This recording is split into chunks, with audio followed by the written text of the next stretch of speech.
ለማርሴል የተጻፈ ደብዳቤ ከፎአድ አሊ ሀጂ ኡመር ወደ መልካም ወጣት ለመምጣት አልፈልግም። ምክንያቱም የኢሉሚናቲ አባላት ስብስብ ስለሆነ። ደግሞ ዮናታን አክሊሉ ጣዖት ነው። 10,000 ወጣት በየዓመቱ ወደ እርሱ እየሄደ የሚነፈርቀው አምላክ ስለሆነባቸው አይደለም፣ ማን ስለሆነ ነው።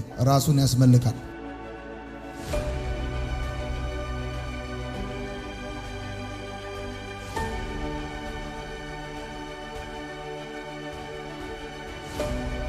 ማን ነው ስሙ? ፉአድ በቀለ ይባላል።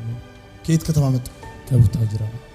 ቡታጅራ እዚህ ጋር እኔ ወደፊት የመጣሁት እዚህ ጋር ለተወሰኑ ሰዎች መልእክት ለማስተላለፍ፣ ሁለት ሰዎችን ደግሞ ይቅርታ ለመጠየቅ ነው። የመጀመሪያው ሰው ዮናታን አክሊሉን ነው ይቅርታ መጠየቅ የምፈልገው። ሁለተኛው ሰው ደግሞ ራሴ ነኝ። ዮናታን አክሊሉን ይቅርታ መጠየቀው በበርካታ ምክንያቶች ነው። በሶሻል ሚዲያ ብዙ መልእክቶችን እጽፋለሁ። አሁን ራሱ ስልኬ ላይ አንዳንድ ሀሳቦች አሉ። አንተ ብታነባቸው ደስ ይለኛል። አንተ ነው የምጽፈው? አዎ። እና ስለኔ ነው የምጽፈው? አዎ።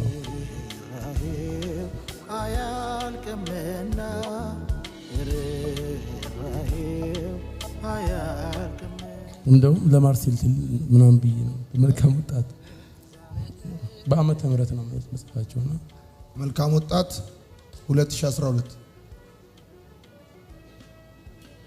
ውሸት መቀባጠር ሳክስ ብቻ በስመ አብ ወልድ ሳክስ ሰው ያልሆነውን ሆንኩ ያላደረገው እንደዚህ አድርጌ ያይደለው እንደዚህ ነኝ ለምን ይበጠራረቃል? እግዚአብሔር የሌለበት የሚመስል ስፍራ ላይ የሚኖሩ ወጣቶች ምን ያውሩ?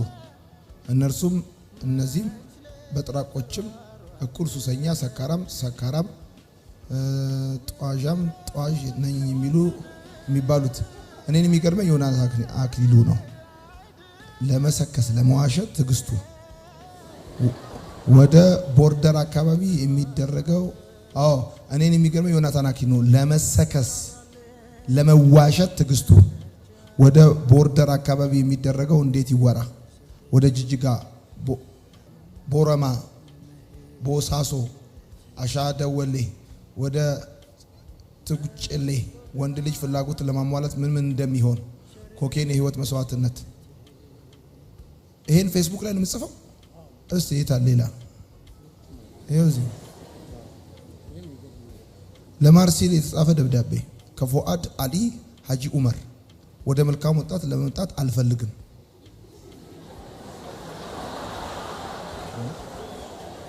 መቼም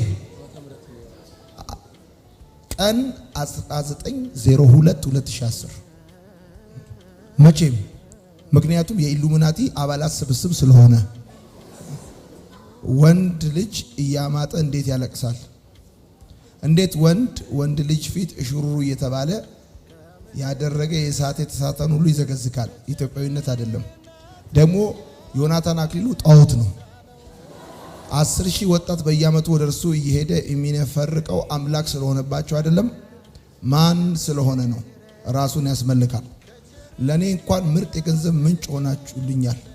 ከተጀመረ ቀን ጀምሮ ከ30 ሰዎች በላይ ወደ መልካም ወጣት እንዲሄድ በማበረታታት ገንዘብ መሄጃ፣ መመዝገቢያ፣ የውጪ መመለሻ በማለት ያበረክቱልኛል። እኔ ግን ሱሴን ነው የማራምድበት። ጥሩ ብር አገኛለሁ፣ መሞቻ ማለት ነው። መልካም ወጣት ሂድ የማይለኝ የለም። በሰላም ነው ይሄን ሁሉ ምጽፈው። እኔ እንጃ አሁን ይሄ አመለካከትና ያስተሳሰብ የለኝም ማለት ስፔሻሊ እዚህ ከመጣው በኋላ። ከዚህ በፊትም ጴጥሮስን ታውቀዋለህ? የቡታጀራ ልጅ ጴጥሮስ ታደለ የሚባል ልጅ ብዙ ጊዜ ይነግረኛል ማለት ለመልካም ወጣት ስላንተና ውሸት ነው የሚመስለኝ። ግን አንዳንድ ጊዜ በህይወት ሆናችሁ ስትኖሩ አንዳንድ ነገሮች ቀርባችሁ ስታያቸው ነው የሚገባዋችሁና እኔ መልካም ወጣት ሲባል በቃ የነበረኝ አመለካከት ፍጹም ጤነኛ አልነበረም እና ዮናታን አክሊሉን ማለት በቃ ለመቃወም እየሰማሁት ነው የወደድኩት።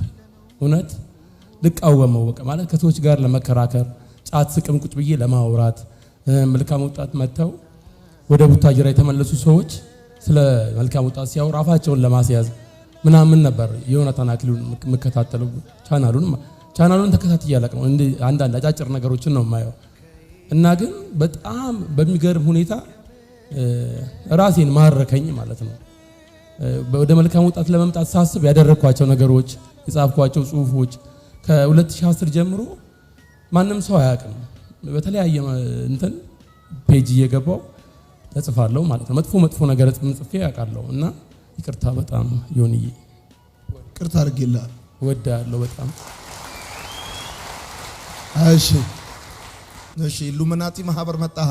ራሴ መጣሁ እና በጣም መወደው ሰው ሆኗል። አሁን እኔ እንደ ፋሚሊ እንደ ወንድሜ እንደ እናቴ እንደ አባቴ ምናምን እኛ ቤት ውስጥ አሁን ቤተሰብ ነው በቃ ዮናታን አክሊሉ። እሱ እኔን አያውቀኝም፣ እኔ ግን በጣም ነው የማውቀው። ማለት በቃ እንደነገርኳችሁ ልቃወመው ለክርክር ለምናምን ነው ዮናታንን የሰማሁት። እግዚአብሔር ምስክሬ ነው። አንድ ቀን ህይወቴን ይቀይራል። እኔ አሁን ኮምፕሊትሊ እዚህ የመጣው ተቀይሬ ነው። እሺ ይሄ ማንነት አሁን የተቀየረ ማንነት ነው። ከዛሬ 4 ዓመት በፊት የነበረኝን ማንነት ምናልባት ጓደኞቼ እዚህ ያሉ አብረውኝ የመጡ ብታውቁ ፋሚሊዎቼ ገዛ ፋሚሊዎቼ ለመኝታ አይደለም ለቤታቸው አይደለም ለንጹህ ሽንት ቤታቸው የሚጸየፉኝ አይነት ሰው ነበር። እግዚአብሔር ምስክሬ ነው። በጣም የሚደብር ማንነት የነበረኝ ሰው ነኝ ከ4 ዓመት በፊት ማለት ነው። እና ዮናታን አክሊሉን በተለያዩ ነገሮች መከታተል መስማት የሚለቃቸውን አንዳንድ ጽሁፎች በማንበብ በተለያዩ ነገሮች ነው። እንደገና አሁን ያልኩ ልጅ ጴጥሮስ ያልኩ ልጅ በተደጋጋሚ ይነግረኛል ማለት ነው። ስለ ዮናታን አክሊሉ በተደጋጋሚ ይነግረኛል። ሂድ አይለኝም። በጣም የሚገርመኝ ኳሊቲው የሚነግርበት ወይ ማለት ነው። ሂድ ብሎኛ አያውቅም። ዮናታን አክሊሉ ጋር ሂድ መልካም ወጣት ሂድ ብሎኛ አያውቅም። ግን አንዳንድ ሀሳቦችን ይጨምርብኛል ማለት ነው። እና እነዛ ሀሳቦች ናቸው የገዙኝ። በመቀጠል ራሴን ነው ይቅርታ አድርገልኛል። በመቀጠል ራሴን ነው ይቅርታ መጠየቅ የምፈልገው። ለ10 ምናምን ዓመት ስንማር እንደነበረ ውስጤ ከባድ የሆነ ፖቴንሻል እያለ እኔ ቤቴ ዮኒ ብትገባ አንዳንዴ እንደዚህም እል ነበረ። ዮናታን አክሊሉ ብቻ ለምንድን ነው የሚለው? ለምንድን ነው አንዳንድ ወጣቶችን ሄዶ ኑሮ ማያየው የሚል ጥያቄ ነበረኝ። ማለት እዚህ እኔ በድረግ በተለያየ በኮኬን ወደ ቦርደር አካባቢ ስለኖርኩ በብዙ ነገር አልፌያለሁ። ፔቲዲን እኔን ለእንደቀላል የሚያውቁ ልጆች ይኖራሉ እዚህ ውስጥ እንደቀላል ነበር ማገኘው። ይሄ በመርፌ የሚወሰደውን ማለት ነው። ፔቲዲን እና ሞርፊን ምናምን እንደቀላል እንደ ተራ ነገር ነው ማገኛቸው። እና ከዛ ሁሉ ታሪክ ውስጥ ኮምፕሊትሊ ወጥቼ አሁን 4 ዓመት ሆኖኛል። ግን ላለፉት በእንደዛ ላሳለፍኳቸው ዘግናኝ ጊዜያቶች ራሴን ይቅርታ መጠየቅ እፈልጋለሁ። በጣም በቃ ማለት እኔነቴን ወደ ኋላ ከ4 ዓመት በፊት የነበረኝን ማንነት ተመልሼ ሳስብ በጣም ነው የምጸጸተው ማለት ነው። በጣም እቆጫለሁ። ሌላው ሶስተኛው ነገሬ ለሱሰኞች መልእክት ለማስተላለፍ ነው የምፈልገው። ዮኒዬ ሱስ እኔ አንድ ጊዜ አንድ ልጅ ለምንድን ቤንዝል የሚስቡ ልጆችና እንደዚህ ካውንስል እያደረኩ ለምንድን ነው ቤንዝል የምትስበው ብዬ ጠየቁት። እና ምን አለኝ? ቤንዝል የምስበው ብርዱን እንድረሳው ነው። እውነት ነው። ጋንጃ የምትስቡ ልጆች፣ አረቄ የምትጠጡ ልጆች፣ የተለያየ ነገር የተለያየ አይነት ሱስ የምትወስዱ ልጆች ጊዜያዊ ችግራችሁን ያስረሳል፣ ጊዜያዊ ነገራችሁን ያስረሳል። ከዛ ቀጥሎ ሁለተኛ የሚያስረሳችሁ ነገር እቃ ነው። እቃ ቁጭ አድርጋችሁ መርሳት ትጀምራላችሁ። የሆነ ነገር አስቀምጣችሁ መርሳት ትጀምራላችሁ። የሆነ ነገር ተናገራችሁ መርሳት ትጀምራላችሁ። ሶስተኛ ላይ የሚያስረሳችሁ ደግሞ ራሳችሁን ነው። እውነቴን ነው። እኔ እንደዛ ሆኛለሁ። በቃ ማለት ማልክደው እውነት ስለሆነ ማለት ነው። መጀመሪያ ብዙ ውስጤን ረብሻ ለመርሳት ከራሴ ጋር ጤነኛ ሆኜ መገናኘት ስለማልፈልግ የራሴን ሀሳብ ለመርሳት ምናምን ነበር የተለያዩ ድረጎችን መወስደው ማለት ነው። ከዛ በመቀጠል እቃ እንደዚህ አስቀምጬ ካፌ ምናምን እንደዚህ ቁጭ አድርጌ እቃ ረስቼ እሄዳለሁ።